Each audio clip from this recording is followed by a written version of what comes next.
Comment fait-on? Qui commence? Vous, Martine Fopp?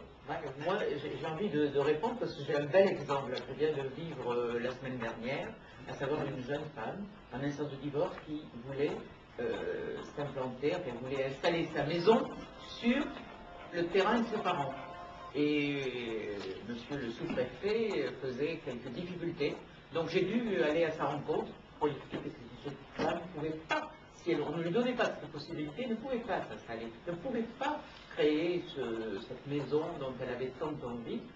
Pourquoi près de ses parents? Parce que ses 3 petits-enfants avaient besoin, bien sûr, de la présence des grands-parents. Et j'expliquais à M. le sous-préfet de la même façon, cette jeune personne, quand ses parents vont vieillir, pourra, si elle est installée, si elle a pu bâtir sa maison près de celle de ses parents.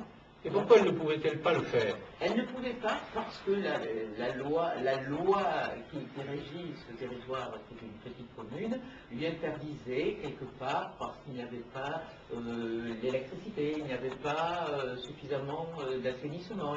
Donc on a créé les conditions, on a fait comprendre à M. Sous-préfet qu'il fallait absolument accepter que ces conditions soient remplies par la famille elle-même et non pas en dehors de la loi, mais disons en l'aménageant. En l'aménageant. Au moment de la crise du logement sans précédent dans laquelle on est en France aujourd'hui, et en particulier en Gironde, c'est d'une part les divorces qui obligent à des décohabitations, donc là où il fallait un logement autrefois, maintenant il en faut 2, et le vieillissement de la population, puisque effectivement nos personnes âgées restent de plus en plus longtemps chez elles, et tant mieux.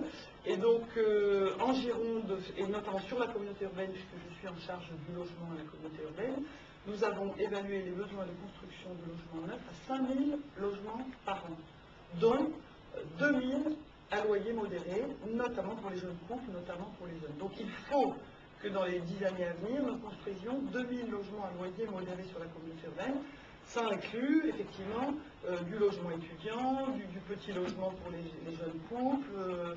Et donc je crois que c'est un vrai défi. On peut y arriver, je crois que toutes les communes sont mobilisées, mais ce n'est qu'au prix de cet effort qu'on pourra répondre.